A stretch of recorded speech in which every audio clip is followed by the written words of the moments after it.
আজকে একটু অন্যরকম ভাবে বাড়িতে চিকেন দো পেঁয়াজা বানানো হয়েছিল, যার জন্য কিছু ফোড়নের মশলা নেওয়া হয়েছিল, কিছু গোটা মশলা ছিল, আর ছিল কুচনো আদা, রসুন, পেঁয়াজ, টমেটো আর লেবু দিয়ে ম্যারিনেট করা চিকেন। এরপর শুকনো খোলায় আদা, রসুন, টমেটো, পেঁয়াজ, গোটা জিরে, গোটা ধনে আর শুকনো লঙ্কাটাকে ভালো করে নেড়ে চেড়ে ঠান্ডা করতে দেওয়া হলো পেস্টের জন্য। অন্যদিকে কড়াইতে একটু তেল গরম করে বাকি পেঁয়াজ কুচনোগুলো দিয়ে বানিয়ে নেওয়া হলো বেরেস্তা। যে ভাজা মশলাগুলো আগে তুলে রেখে দিয়েছিলাম ঠান্ডা করার জন্য, সেইগুলো দিয়ে একটা স্মুথ পেস্ট বানিয়ে নিলাম, যার কনসিস্টেন্সিটা ঠিক এইরকম হবে। কড়াইতে তেল গরম করে চিকেন পিসেসগুলোকে দিয়ে দেওয়া হলো এবং একটু নাড়াচাড়া করার পরে যে পেস্টটা আমরা বানিয়েছিলাম সেই পেস্টটা এতে অ্যাড করে দেওয়া হলো।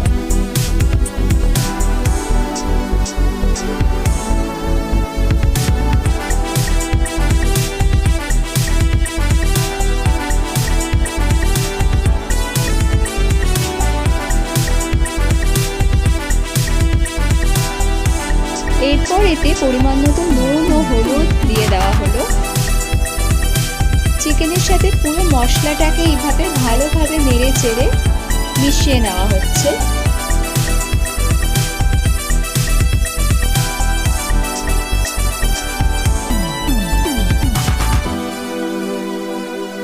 দশ মিনিট চিকেনটাকে এইভাবে কষানোর পরে যখন জল ছাড়তে শুরু করবে, তখন পরিমাণ মতো জল আরও আপনারা অ্যাড করে দেবেন।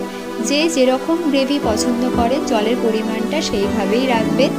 আরেকটা কথা মাথায় রাখতে হবে যে যেহেতু চিকেনটা এখনো সেদ্ধ হবে, তাই কিছুটা বেশি পরিমাণেই এখানে জল দেওয়া হয়েছে, যেটা আস্তে আস্তে চিকেনটা সেদ্ধ হয়ে গেলে কমে যাবে।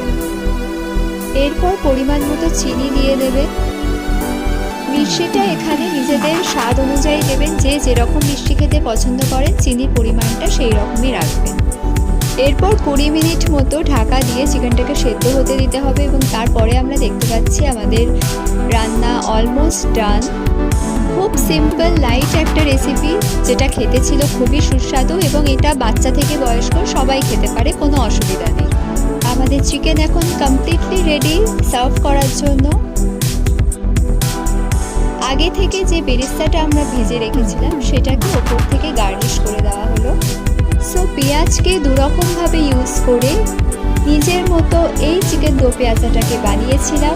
বাড়িতে যদি ট্রাই করেন প্লিজ লেট মি নো যে কেমন লাগলো। ইনগ্রেডিয়েন্টস লিস্ট আমি ডেসক্রিপশানে দিয়ে দেবো, চাইলে চেক করে নিতে পারেন। সো আজকের মতো টাটা।